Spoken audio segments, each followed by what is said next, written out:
दोस्तों आज की जो स्टोरी है मेरी, इसमें मैं आप लोगों को बताऊंगा कि कैसे महादेव और देवराज इंद्र और भगवान विष्णु के साथ युद्ध होता है चटपटीनाथ का, और किस तरीके से ब्रह्मा जी आते हैं और ब्रह्मा जी अपने मानस पुत्र चटपटीनाथ को कैसे रोकते हैं। ये कहानी में पूरा उनका वखान रहेगा। इस कहानी पर विश्वास करना या ना करना वो आप पर है। हाँ, जो नाथपंथियों पर विश्वास करते हैं ये उनके लिए प्रेरणादायक है कि सत्य एक ऐसी चीज है, सत्य के आगे सभी देवता नतमस्तक होते हैं। सत्य पर हो तो फिर आपको कभी किसी से डरने की आवश्यकता नहीं है। तो दोस्तों पहले हमेशा की तरह मेरे वीडियो का इंट्रो।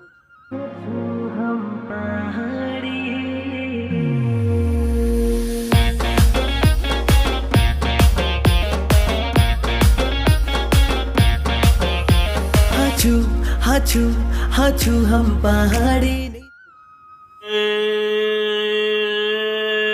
बीरकारा बजरंगी, हर हर हर हर हर हर हर महादेव। आप सभी के परिवार के ऊपर महादेव की कृपा और बजरंग बली का आशीर्वाद हमेशा बने रहने चाहिए। तो आज की स्टोरी में आगे बढ़ने से पहले मैं आप लोगों के समक्ष कुछ रखना चाहूँगा। महाशिवरात्रि का पर्व आने वाला है और सभी कांवरिये शहर और अपने अपने राज्यों से कांवर लेके आ रहे हैं और महादेव को जल चढ़ाने का उन सब का प्रयास है। आप लोग कहीं से भी हो, किसी देश से भी हो, अगर आप मेरा वीडियो देखते हो तो हमारे चैनल के लिए भी आप महादेव से शुभकामनाएं मांगना। हमारे चैनल के माध्यम से एक कांवरियों के लिए छोटी सी सेवा लगाई जाती है और आप वहां पर पधार के हमें अनुग्रहित करें। तो दोस्तों हमेशा आगे बढ़ते हैं आज की स्टोरी में। एक स्टोरी और है इसमें, मैं वो भी जोड़ देता हूँ। श्री कृष्ण के अवतार थे ऋषि पलायन, और ऋषि पलायन के अवतार बोले जाते हैं वो कौन थे? चटपटीनाथ। एक स्टोरी ऐसे, और वैसे चटपटीनाथ बोले जाते हैं भगवान विष्णु के अवतार है, ये बोला जाता है स्पष्ट रूप से। अब कहानी में आगे बढ़ते हैं दोस्तों। जिस किसी भाई ने चटपटीनाथ जी के जन्म की कहानी नहीं देखी होगी तो वह मेरा इसमें दूसरा वाला पार्ट देख ले, पार्ट 4, तो आपको उनकी कहानी भी पता लग जाएगी। और नहीं तो आप इसमें भ्रमित हो जाओगे चटपटीनाथ कौन है, क्या है, कैसे है। आपको और हमें, यदि हम नाथपंथियों पर विश्वास करते हैं और हमारे घरों में अगर नाथपंथियों की पूजा होती है तो हमें इस कहानी पर विश्वास करना पड़ेगा। और यद्यपि हमारे घर में नाथपंथियों की पूजा नहीं होती है फिर तो आप कुछ भी सोचें। तो दोस्तों बढ़ते हैं आज की लीला पर। जिस वक्त चटपटीनाथ जी छोटे ही थे, उन्होंने अपने बालपन की अवस्था में ही भगवान शिव और दत्तात्रेय गुरु को प्रसन्न कर लिया था। और प्रसन्न करने के बाद भगवान शिव ने 64 कलाएं और 14 विद्या और वेद, वेदांतर, पुराण, इन सब में क्या बना दिया था? सक्षम बना दिया था। उसके पश्चात उन्होंने क्या करा? अपने 9 नाथ पंथों के सर्वश्रेष्ठ गुरु मच्छेंद्र नाथ जी से साबरी विद्या का मंत्र सीखा। और ये विद्या जो दी जाती थी ये केवल नाथपंथियों को दी जाती थी। ये किसी देवता के पास नहीं थी, ना किसी किन्नर के पास थी, ना असुर के पास थी, और सामान्य व्यक्ति के पास, किसी के पास विद्या का होना असंभव था। ये तभी दी जाती थी किसी को जब कोई भी इस योग्य बन जाए, विद्या योग, तब ये विद्या दी जाती थी। तो दोस्तों जब विद्या वगैरह इनकी जब पूर्ण हुई उसके बाद इन्होंने अपनी छोटी ही आयु में एक बहुत बड़ा शिष्य समुदाय बना दिया था। तो एक शिष्य इनके पाठशाला में आके इनसे शिक्षा वगैरह ग्रहण करता था। ये बहुत अधिक आयु के नहीं थे, लेकिन इनका ज्ञान इस चोटी का पहुंच गया था कि इनके ज्ञान के आगे हर कोई नतमस्तक होता था। तो देवर्षि नारद जी ने जब देखा कि यार हमारा अनुज भाई इतना प्रबल हो गया है और धरती पर हमारे पिता का नाम रोशन कर रहा है, क्यों ना मिला जाए अपने छोटे अनुज भाई से। तो जैसी चटपटीनाथ जी के समक्ष देवर्षि नारद आते हैं, देवर्षि नारद कहते हैं तुम मेरे मानस भाई होने के कारण मेरा कर्तव्य है कि तुम्हें कुछ विद्या मैं भी सिखाऊं गुरु के नाते। तो चटपटीनाथ जी कहते हैं आप हमें जरूर सिखाइए, हम सीखने के लिए ललाहित हैं। तो देवर्षि नारद उनको कहाँ ले जाते हैं? स्वर्गलोक में ले जाते हैं। स्वर्गलोक में ले जाने के बाद चटपटीनाथ जी को एक ही समय में अलग अलग पृथ्वी, आकाश, वायु, हर जगह दिशाओं में मिलेंगे, बैकुंठ लोग कहीं भी मिल जाएंगे आपको चटपटीनाथ। ऐसी कला सिखाई उनने कि एक ही समय में कहीं भी जा सकते हैं चटपटीनाथ जी, और अलग अलग जगहों में। तो चटपटीनाथ जी ने वो विद्या सीखी। सीखने के बाद उनको प्रणाम करा। प्रणाम करने के बाद चटपटीनाथ जी अपने लोक में आ गए और देवर्षि नारद अपने स्वर्गलोक में चले गए। स्वर्गलोक में जाने के बाद देवर्षि नारद कहाँ जाते हैं? देवराज इंद्र के महल में जाते हैं। और जैसे वहां पर जाते हैं, जब वहां पहुंचते हैं स्वर्ग में, तो स्वर्ग में देवराज इंद्र के पास जाते हैं। और देवराज इंद्र दोस्तों हर हमेशा से ही अपने वैभव और यश के लिए जाने जाते हैं। तो अपने नित्य प्रोग्राम में देवराज इंद्र मोहित थे। देवर्षि नारद को अनदेखा कर दिया। देवर्षि नारद ने नारायण नारायण बोला, उसके बाद देवर्षि नारद ने अपनी बात रखी, लेकिन देवराज इंद्र ने उनकी बात भी नहीं सुनी और उन्हें वहां से जाने को कह दिया। देवर्षि नारद आप इस वक्त यहां से चले जाए, हम अभी कुछ नहीं बात सुनेंगे आपकी, हम अभी नृत्य देख रहे हैं। तो देवर्षि नारद को क्या लगा, यहां पर बहुत बुरा लगा। बुरा लगने के बाद देवर्षि नारद कहाँ आ गए? नीचे आ गए। और नीचे आने के बाद उन्होंने कहा अब इससे बदला कैसे लिया जाए देवराज इंद्र से। उन्होंने कहा मेरा बदला जो लेगा मेरा भाई लेगा। तो देवराज इंद्र किसके पास चले गए? चटपटीनाथ के पास चले गए और चटपटीनाथ से कहा चटपटीनाथ जी आओ मैं आपको घुमाने ले आता हूं। तो ये चटपटीनाथ जी को कहाँ लेके घुमाने के लिए? ये देवराज इंद्र के नंदक वन में ले गए।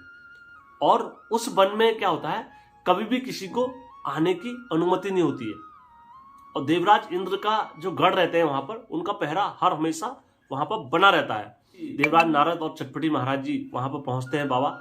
तो ये वहां पर देख के उनकी जो वहां सैनिक थे उनके सारे, वो इनके ओर को भाग के आ जाते हैं कि यार कैसे यहाँ पर आ गए। जैसे कोई चोर जाता है, अलार्म करने का नोटिस होता है, तो वैसे ही उस टाइम पर हुआ करता था। जैसे ये वहां पहुंचे तो इनको तुरंत वहां पर पता लगा कि यहाँ पर कोई आया है। तो ये अपनी पूरी सेना के साथ कूच करके वहां पहुंचे। जैसे इतने लोगों को आते हुए अपने और को देखा देवर्षि नारद ने, देवर्षि नारद क्या हो गए, वो मैदान छोड़कर भाग गए। लेकिन चटपटीनाथ जी क्या थे? सच्चे योगी थे, और सच्चे योगी कभी किसी से भागा नहीं करते हैं। तो देवराज इंद्र ने जैसी देवराज इंद्र की सेना वहां पहुंचती है, तो वो बिगर सोचे और बिगर बोले उन पर क्या कर देती है? आक्रमण कर देती है चटपटीनाथ। और चटपटीनाथ जी पर जैसे आक्रमण करती है तो चटपटीनाथ जी देखते ही देखते क्या करते, क्योंकि उन पर इतनी विद्या थी कि वो एक ही समय में कहीं पर जा सकते हैं। तो अगर तुम 1000 भी लेकर आओगे तो वो एक ही समय में 1000 बन जाते हैं। तो 1000 जितने भी देवराज इंद्र की सेना को अकेले ही हरा दिया चटपटीनाथ जी ने। तब देवराज इंद्र के पास जाते हैं उस सेना लोग और कहते हैं, उनको सूचना देते हैं कि देवराज इंद्र जी आपके नंदक वन में कोई एक धूत ब्राह्मण पहुंचा हुआ है वहां पर, और आप उन्हें दंडित करें तुरंत जाके। तो देवराज इंद्र जी अपनी सेना को भेजते हैं और बहुत हाथी विशाल लोगों को भेजते हैं। उसके बाद वो सेना को अपने ओर आते हुए देख के चटपटीनाथ जी क्या करते हैं, अपने दोबारा युद्ध करने की पोजीशन में आ जाते हैं। और जैसे ही चटपटीनाथ जी दोबारा युद्ध करने की पोजीशन में आते हैं, उसके बाद वो क्या करते हैं, उनको उनकी सेना को भी मार खदेड़ भगाते हैं। और जैसे ही उनकी सेना को मार खदेड़ भागते हैं तो ये देवराज इंद्र के पास जाते हैं। अब चटपटीनाथ जी ने बोला क्यों ना अपना ध्यान यहीं लगाया जाए, यहीं केंद्रित करा जाए। वो ध्यान लगाने में बैठ गया वहीं। उन लोगों को वहां पर शांत वातावरण मिल रहा था। वह सेना कहाँ चलेगी? देवराज इंद्र के पास चलेगी। देवराज इंद्र ने यह सोचा कि मेरी इतनी बड़ी जब सेना हार गई और मेरे नंदक वन के पूरे सेनापति हार गए, तो इस हालत में मुझे नहीं लगता है कि मैं वो जोगी से अकेले जीत पाऊंगा। क्यों ना मुझे इसके लिए कहाँ जाना चाहिए? भगवान विष्णु के पास और भगवान शिव के पास सहायता हेतु जाना चाहिए। देवराज इंद्र जी भगवान विष्णु के पास जाते हैं, कहते हैं प्रभु स्वर्ग पर किसी ने आक्रमण कर दिया है। हम आपसे विनम्र निवेदन करते हैं कि आपने हमें वचन दिया है जब कभी भी स्वर्ग पर कोई विपदा या कुछ भी आएगी तो आप हमारी सहायता के लिए तत्पर रहेंगे। भगवान शिव जी के पास गए।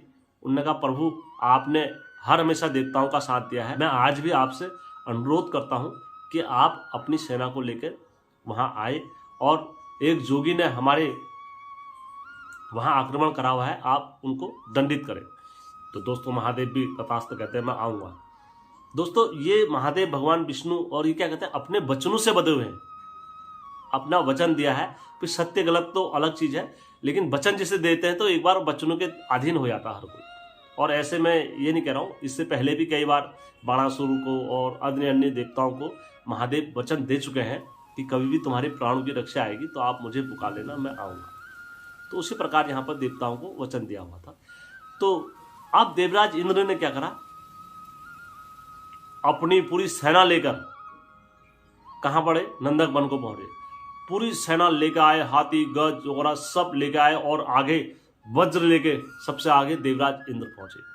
उसके बाद भगवान विष्णु 56 कोटि की सेना लेकर कहाँ पहुंचे, उसी युद्ध क्षेत्र में पहुंचे नंदक वन में। इधर महादेव अपने पूरे गण भूत पिशाच जितने उनकी सेना रहती है जंगलों वन में आदिवासी लोग जितने होते हैं उन सब की सेना बना के कहाँ पहुंच गए, वहां नंदक वन में पहुंचे। जैसी चटपटी नाथ जी इतनी विकराल सेना को आते हुए अपनी ओर को देखते हैं तो चटपटी नाथ जी क्या करते हैं, साबरी मंत्र विद्या से अपने शरीर को क्या कर देते हैं, वज्र का बना देते हैं। पूरा वज्र बन जाता है पूरा शरीर। उसके बाद चाहे फिर कोई अस्त्र फेंके कुछ भी फेंके कोई फर्क नहीं पड़ता है। जैसे भगवान विष्णु और देवराज इंद्र इधर से और भगवान शिव की गणों की सेना जब आती है और युद्ध प्रारंभ कर देती है, एक से बढ़कर एक भाले फेंके जाते हैं, अस्त्र फेंके जाते हैं, सब चीज छोड़े जाते हैं, लेकिन वो कोई भी अस्त्र कोई भी विद्या वहां तक नहीं पहुंच रही थी चटपटी नाथ जी के पास। अंत में जब यह देखकर भगवान विष्णु बड़े ही क्रोधित होते हैं और उन्होंने अपने सुदर्शन चक्र का आह्वान करते हैं। और जैसे सुदर्शन चक्र का आह्वान करते हैं, सुदर्शन चक्र तुरंत पल भर में ही उनके पास आ जाता है और भगवान विष्णु सुदर्शन चक्र अपना चटपटी नाथ पर छोड़ देते हैं। सुदर्शन चक्र को तेजी से अपनी ओर आते हुए चटपटी नाथ जी क्या करते हैं, अपने साबरी मंत्र विद्या का सुमरण करते हैं और सुमरण करने के बाद वो सुदर्शन चक्र पर छोड़ देते हैं। और जैसे सुदर्शन चक्र और साबरी विद्या का आमना सामना जब होता है तो जो सुदर्शन चक्र होता है वो स्थित हो जाता है, वो आगे नहीं बढ़ पाता है। तो इस और सुदर्शन चक्र पर इतनी गति थी कि जिसकी फोर्स की गति को देखकर साबरी विद्या पीछे हट रही थी, इतना वेग। अब ये विद्या और ये इसके बीच में जो चल रहा था, उसके बाद पृथ्वी में क्या हो रहा था, बड़ा ही भूकंप टाइप का आकार हो गया था, पृथ्वी में हलचल मच गई थी उस टाइप का। देवराज इंद्र ने जब देखा कि भगवान विष्णु का सुदर्शन चक्र जब रुक गया है एक सीमा पर जाकर, तो देवराज इंद्र ने तुरंत क्या करा, अपने धनुष पर ब्रह्मास्त्र का आह्वान करा। और जैसी आह्वान करा ब्रह्मास्त्र का, तो ब्रह्मास्त्र की शक्ति जैसी इनके पास आ रही थी, तो चटपटी नाथ जी ने कहा यदि मैं ब्रह्मास्त्र को रोकने का प्रयास करूंगा फिर तो पूरी धरती ही क्या हो जाएगी, तहस नहस हो जाएगी। इसलिए चटपटी नाथ जी ने जो विद्या उन्हें प्राप्त थी, वकाषण अस्त्र, इस अस्त्र से ऐसा होता था ये किसी भी मनुष्य पे किसी पे भी छोड़ा जाएगा तो ये उनकी श्वास उनसे दूर कर देता था। वकाषण अस्त्र जब इन्होंने छोड़ा, चटपटी नाथ जी ने अपने वकाषण अस्त्र का प्रयोग करा, इंद्र विष्णु और शिव पर क्या करा, वक्र आकर्षण मंत्र का उपयोग कर छोड़ दिया। जैसे ये मंत्र उन पर चलता है तो वो क्या होते हैं, सब मूर्छित पड़ जाते हैं।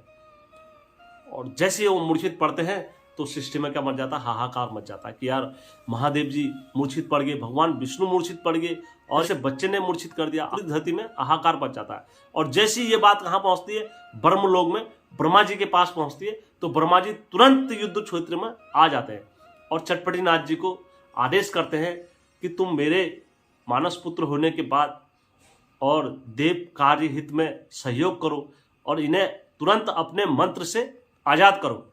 तो चटपटी नाथ जी तुरंत अपने मानस पिता के कहने पर वो मंत्र को वापस लेते हैं। वापस लेने के बाद नारद कहते हैं हमने देवराज इंद्र से ऐसा ऐसा हुआ था और इनने मेरा अपमान करा पिताश्री। तो देवराज इंद्र को बड़ा डर्टी फील होता है, कहते हैं हमें क्षमा कर दीजिए, मैं सभी संतों के आगे एक बार फिर नतमस्तक होता हूँ और आगे से मैं इस बात का हमेशा से ध्यान रखूंगा कि मुझसे कोई गलती ना हो। तो दोस्तों सच्चाई की ताकत ये होती है। तब भगवान शिव और भगवान विष्णु चटपटी नाथ जी को पुनः आशीर्वाद देते हैं और अपने अपने घर को चल देते हैं। पहले से क्या होता था दोस्तों, युद्ध करना अनिवार्य हो जाता था। अगर कोई ललकारता था या कुछ भी करता था तो वो चाहे फिर कोई भी हो, उनके लिए युद्ध करना अनिवार्य हो जाता था। फिर वो सत्य हो या गलत हो, कोई मायने नहीं रखता, वहां पर मैं मायने रखती थी। तो यहाँ पर सेम वैसी है।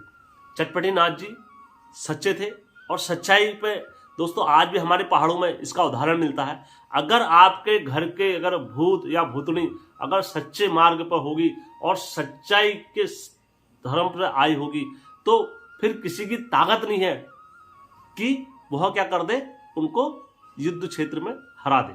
आप देख सकते हो दोस्तों, इसका प्रमाण आज भी हमारे पहाड़ों में देखने को मिलता है। तो दोस्तों मैं आशा करता हूं आप लोगों को मेरी कहानी अच्छी लगी होगी, और अच्छी लगी होगी तो मेरे चैनल को लाइक, सब्सक्राइब और शेयर करना कतई मत भूलना दोस्तों, क्योंकि हेमचू पहाड़ी चैनल आपका अपना चैनल है और आपको भी कोई भगवानों से रिलेटेड सच्ची कहानी या कुछ भी आप लोगों के पास है तो आप मेरे चैनल के साथ साझा कर सकते हैं दोस्तों। धन्यवाद आपका। कोटि।